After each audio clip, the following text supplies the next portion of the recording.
Welcome again, viewers. I just want to welcome you to this program. Today, I'm looking at attack on marriage again, just like last week. I only managed to mention a few attacks on marriage, and I still have more to look at.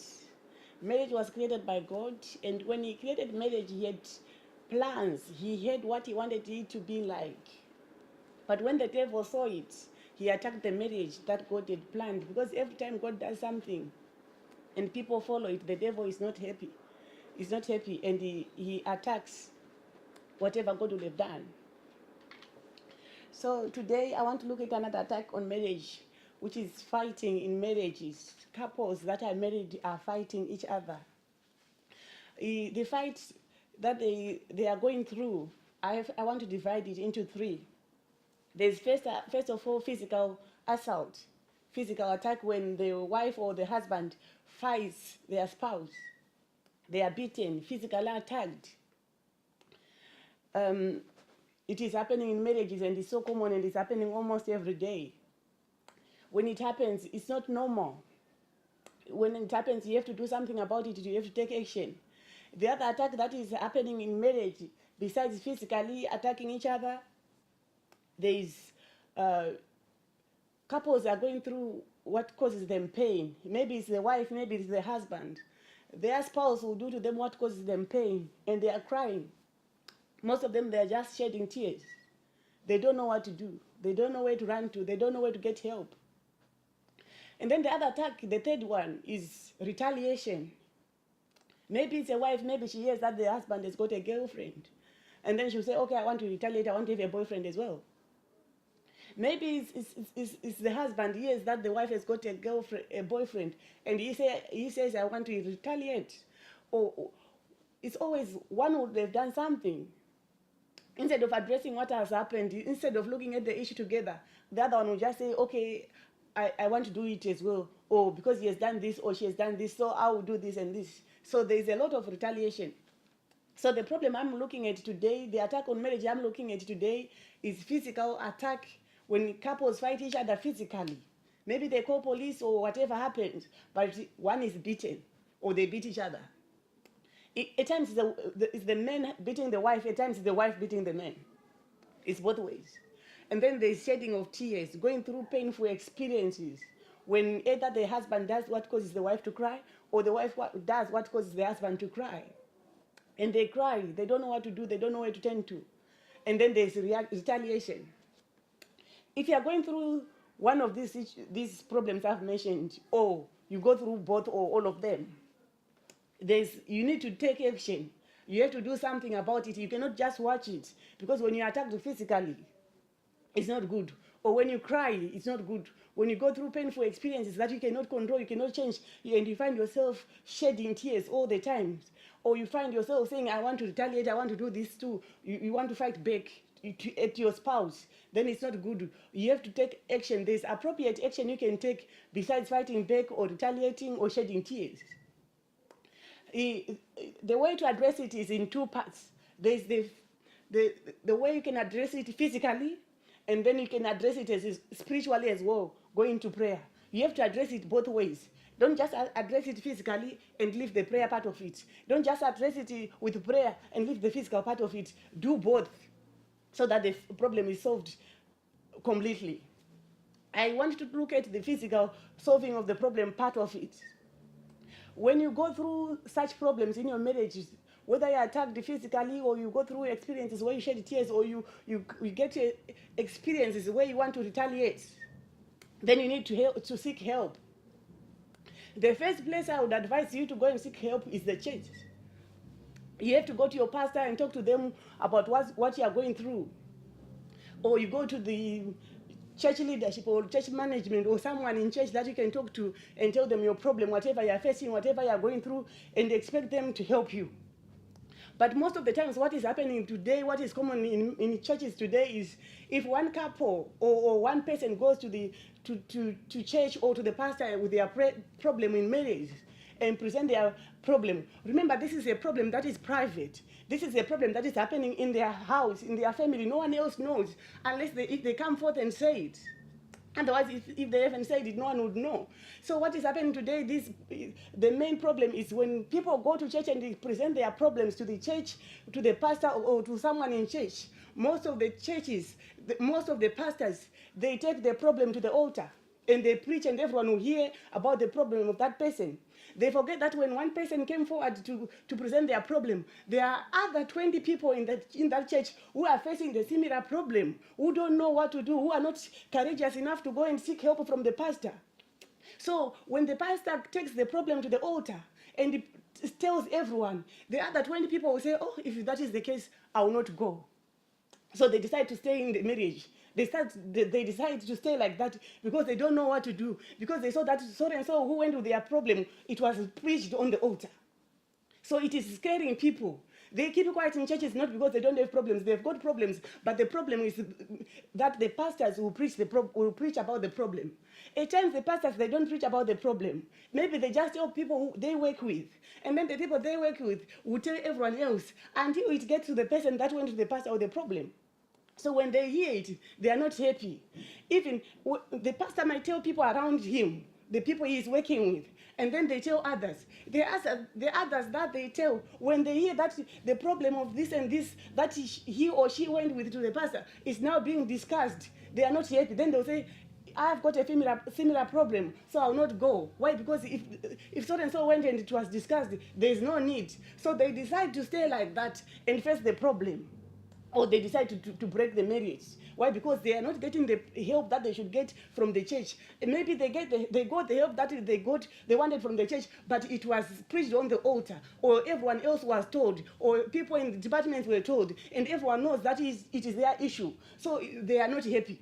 And so the others who hear about it, even if they are facing a similar problem, they can't go forward and say, we have a similar problem, or we have a problem, because they know that so and so when that time it was discussed, it became, everyone else knew about it. So it is scaring people in churches. They now can't go forward with their problems to go and seek help from the churches, from the pastors. Why? Because their problems are not being kept private. But I have advice for you. If you are facing such a problem, if you are not confident enough to go and present your problem to the church, to the pastor, or to the leadership, or to your head of department, there's a place you can go to get help. You don't have to suffer in such a situation. You don't have to keep on crying. You don't have to keep on being beaten. You are beaten today, you call police. You are beaten again tomorrow, you call police. You are beaten again next week, you call police. There's no need for that. You don't have to keep on going through a situation where you say, I will retaliate. Because he has done this, I'll do this. Or because he has done this, I'll do this. You can get help. You can go to your doctor. You go to your GP. Tell your GP that you are having problems. You might not even need to go into details. But if you tell your GP that you are having problems and you need help, you need this help of a counselor. There are counselors that can help you. Those I have to assure you, if you get help from a counselor through your GP, they will never say anything. They will never tell anyone. It will be private and confidential. It will be between you and the counselor. When you go to your GP and tell your GP that you can find something to tell them that you are having problems in your marriage. You need the help of a counselor. It is stressing you up. Maybe you are not being able to sleep anymore because of what you are going through. And they'll call a counselor for you. They'll give you the counselor. They'll call the counselor for you. Most of the times it's free. But it depends with your situation. If they say you have to pay, then you can pay. But most of the times on NHS it's free. You can get free counseling from NHS for free. If you tell your doctor, the problem is many people don't know that if they tell the doctor, they can get counseling. So they go through problems in marriage without getting help, without getting counseling, because they don't know there's such a service. So if you don't want to go to your GP, you can Google, go online, search counseling services. There are so many different ones. You look for the ones that cover marriage, or when you talk to them, they will tell you that they cover marriage or they don't. Then if they don't, they will refer you to the people who do that. That is what you need. You don't have to suffer on your own. You don't have to be crying. You don't have to be beaten. You don't have to be retaliating. Take action. At the same time, we will be praying. Pray for your marriage while you are addressing the issue physically. When you go and seek the counseling services, they will tell you the situation. They will look at you tell them what you are going through. The counselor will look at the situation and the problem, and he or she will let you know whether you need he or she needs to talk to you and your spouse, or whether it's just the spouse he or she needs to talk to, or she needs or he needs to talk to the two of you together, or you can be going at different times. If you do that, if you get help from the counselors, you see that all the problems that you have been going through will be ironed out of your marriage. Where you were being beaten, you will no longer be beaten. Where you were crying, you will no longer cry. Where you are getting to a situation where you want to cry, you will no longer get to a situation where you want to cry. Why? Because at times you are going through that because your spouse doesn't even know that it is causing you pain. He doesn't even know that you are crying, or he doesn't even know that what he's doing is wrong. So when you get a third party involved, and get you and your spouse to sit down and look at the problem, you see that your marriage will get sweeter. Maybe you don't want to go and talk to the counselor at the same time. Maybe you go at different times. But at the end of the day, your marriage will change for better. You no longer be beaten. You no longer cry. You no longer get a situation of retaliation. Why people get a point of wanting to retaliate is because they are going through situations that they cannot change. So they think the only way they can change it, or the only way they can fight back, is by retaliation, which is not good. There's no need to retaliate. There's need to live as husband and wife, loving each other in harmony. That is what God had in mind when he planned marriage between a man and a woman. His plan was that they will be living together harmoniously, loving each other, united, in peace. He did not bring them together so they can fight each other. He did not bring them together so that they can cause each other to cry. He did not bring them together so that they'll be retaliating, saying he did this or she did this, I'll do that. No, that's not his idea. That was not his idea when he planned marriage between a man and a woman. We have to learn as well from Adam. Rosa, when Eve sinned, when Eve spoke to the beast, when Eve spoke to the snake, and did what was wrong, Rita, and she caused Adam to eat the fruit from the garden, from the fruit of tree of life that they were not supposed to eat. Adam did not beat Eve. Adam did not leave Eve. Adam did not cause Eve to cry. Adam did not retaliate and say, you spoke to the beast, so now I'm going to speak to the lion. I'm going to talk to the elephant. No. Adam did not. Adam still stayed with Eve. Adam still loved Eve. And they even had children. So we have to learn from Adam that even regardless of what Eve had done, Adam did not leave Eve. Adam did not fight Eve. I'm looking at fighting going on in marriages today, fighting, shedding of tears, retaliation. Adam did not fight Eve. Adam did not beat Eve after all Eve had done. Adam did not cause Eve to cry. Rita, after all Eve had done. Rosa, neither did Adam retaliate. So why do we fight each other? No matter what your wife has done, or no matter what your husband has done, you don't need to fight them back. You don't need to fight them. You don't need to say things or do things that cause them to cry. Yeah, broken. All you have to do is to love them. You don't need to retaliate. Adam did not retaliate, so why are we retaliating? Did God say retaliate? I haven't seen in the Bible where it says retaliate, where God says retaliate. Rita, there's no way. We have to learn from Lot as well. The wife of Lot was not submissive. When the visitors came to the house of Lot in Genesis 18, Lot had to cook for the visitors himself. But Lot, even though the wife was not submissive, even though the wife was not doing what was right, even though she was doing what was wrong, Lot never beat her one day. Lot did not cause her to cry. Lot did not say to her, when they were leaving Sodom and Gomorrah, you're not going with us, you will stay here. No, he still showed her love. He left with her. He took her together with the children, even though she was not submissive, even though he was the one doing what she is supposed to do, but she was not doing what she was supposed to do as a married woman, but he still loved her. Why is it that when our spouse cannot do what they are supposed to do, or they do the wrong thing, why can't we act like Lot and do what Lot did? It never changed it. He still showed the wife love, regardless of what the wife was doing. We have to learn from Lot. We have to learn from Adam. They never changed it. They still continue to do what they were supposed to do. I urge you now, if you are married, if you are in marriage today and you are facing problems, don't fight your spouse. Don't do what cause them to cry. Don't, most of the times why they cause others to cry is mostly if the wife is not working or the husband is not working. So the one that is working will cause the one that is not working pain. They'll do things to them that cause them to shed tears. Why? Because they know they are not working. Why? Because they know they've got no money. So they want to do whatever they want with them, knowing that they don't have the money. I know what it is like. We should not put ourselves through that. We should not put our spouses through that, whether they've got money or no money, whether they've got job or no job, whether they've got this or not that. It doesn't matter. The word just says, love one another.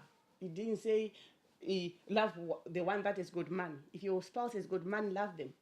If your spouse can do this and that, love them.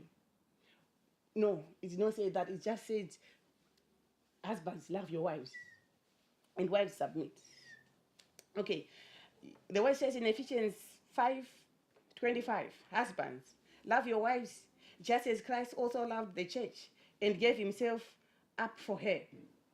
Just like I was saying, the word tells the husbands to love your wives, no matter what they've done, whether it's right or wrong. The word says, love your wives. The word never said beat your wives. Most of the times, the beating is mostly the husbands beating up their wives.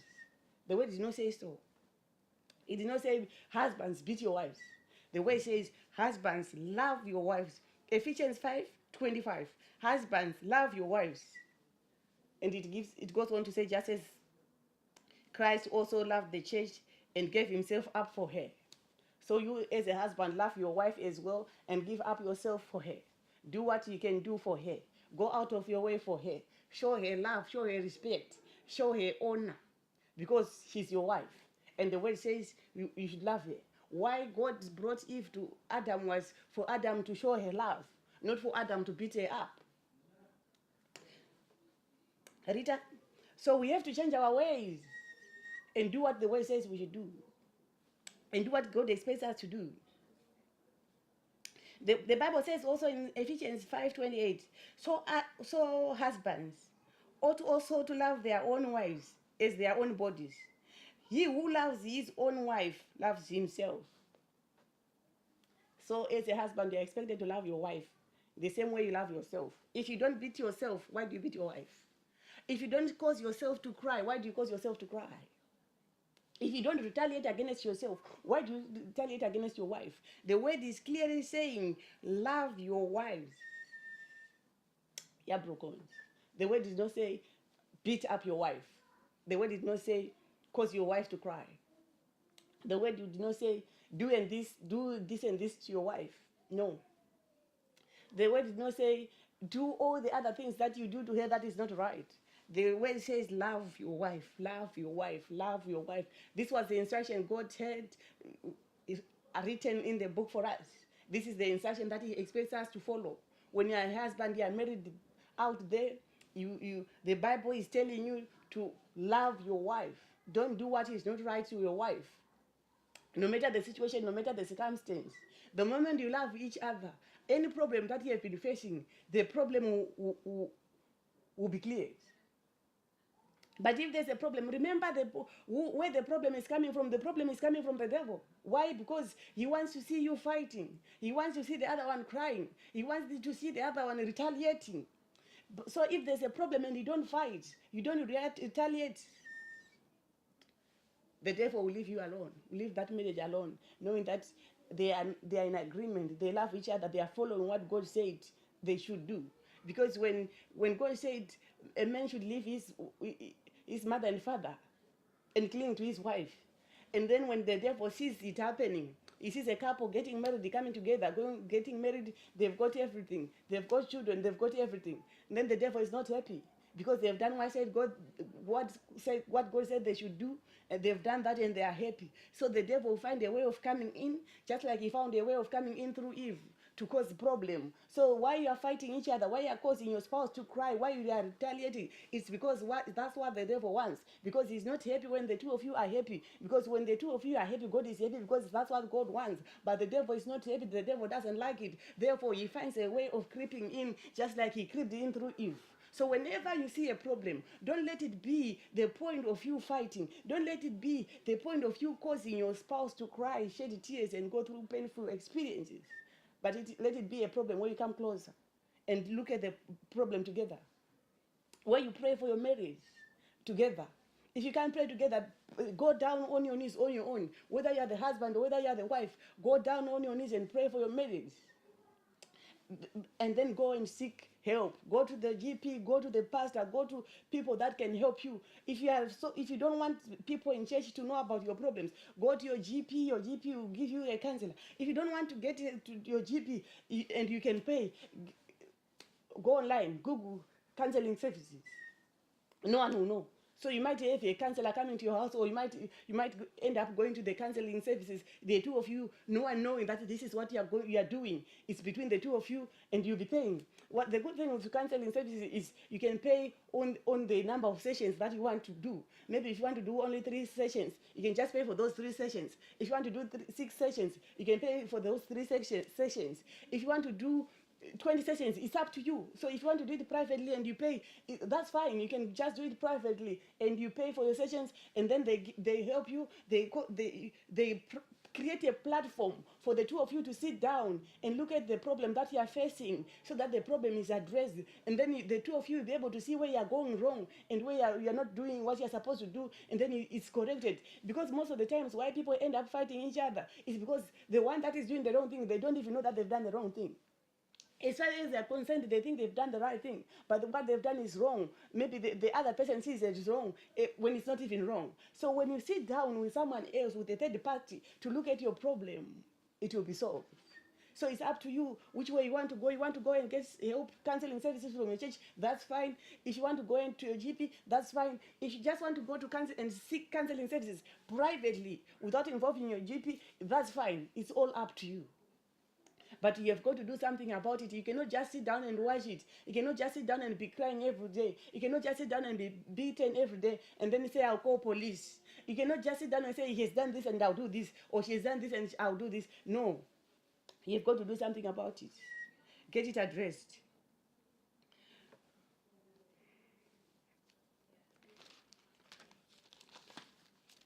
The Bible also says in Colossians 3:19, husbands, love your wives and do not be embittered against them. So the word of the Lord mainly is telling men to love your wives. Where there is love, there is no fighting. Where there is love, there is no bitterness. Where there is love, there is no sorrow. Where there is love, there is no shedding of tears. Where there is love, there is no retaliation. So husbands, you have to love your wives. Show them love. Respect them. Honor them. Do what you can do for them. Go out of your way for your wife. And then the Bible also says in Titus 2:4, so that they may encourage the young women to love their husbands, to love their children. So young women, married women, you have to love your husband as well. It's not just the husband loving the wife. The wife has got to love the husband as well. It has got to be two-way. That's what God expects Adam to love Eve and Eve to love Adam.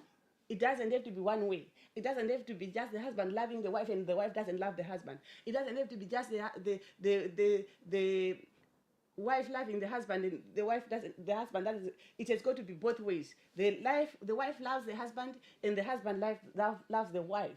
You have got a part to play, the two of you. In the part you have to play is to love each other. Where there's love, the devil cannot come in. Where there's love, the devil cannot cause you to fight each other. Where there's love, he cannot cause your spouse to shed tears. But where there's no love, that's where you fight him or you fight her. You beat her or you beat him. That's where you cause him to cry or you cause her to cry. That's where you say, I want to retaliate. Why you want to retaliate is because there's no more love in you. The love of God that is expected to be in you is no longer there. What's there now? The devil. That's why now you want to retaliate. You now want to say, he has got a girlfriend, I'll have a girlfriend too. You now want to say, he went out and drank alcohol. I want to go out and drink alcohol too. Why? Because it's now the devil in you, not the love of God. Where there was supposed to be love of God, there's now hatred of the devil. Every time you see someone hating the others, you know that is of the devil. Every time you hear someone saying, I hate this one, you know that is of the devil. Because there is no way. God says hate each other. God says love one another. He never said hate each other. He never said, I say I hate you. But he says, say I love you. He says, oh, nothing but love to each other in Romans. It did not say show others hatred. So the moment you start to show your husband or your wife hatred, know that it's of the devil. Know that the devil is now in you. Know that the devil is now using you. Know that what God said you should do is no longer in you, but what is now in you is the devil. Rita? Yaprokons. The Bible also says in Titus 2:5, women to be sensible, pure, workers at home, kind, being subject to their own husbands, so that the word of God will not be dishonored. So women have to be submissive to their husbands. They have to be submissive like Sarah. I just want to thank you for watching. May the Lord bless you richly. May He encourage you. May He comfort you. May He keep you. May He take you to a higher level. If you are facing any issue in your marriage, Rita, I just want to advise you to hold on to the Lord and present the problem to the Lord and pray for your marriage. If the problem is physical, seek advice. Go to the church, the pastors, or go to the GP, seek counseling services, or go online privately. After you've done all that, go to the Lord in prayer. Pray for your marriage. No matter the situation, no matter the circumstance, you did not create marriage. God created the marriage. So when you pray and present your marriage to God, God will answer. Rita, you intervene and intervene and intervene. May the Lord bless you. May the Lord encourage you. May He keep you. May He comfort you. May He bring you together as husband and wife. May He add unto your marriage whatever is lacking. May He multiply the love that is in you. May the love overflow up to a point that when people see the love between the two of you, they'll be jealous. May He bind you together. May you no longer see sorrow or no sorrow in your marriage, but may you only know love. May He bless you richly. May He bless your marriage. May He add unto your marriage. In Jesus' name. Hallelujah. Yeah, broken. Hallelujah.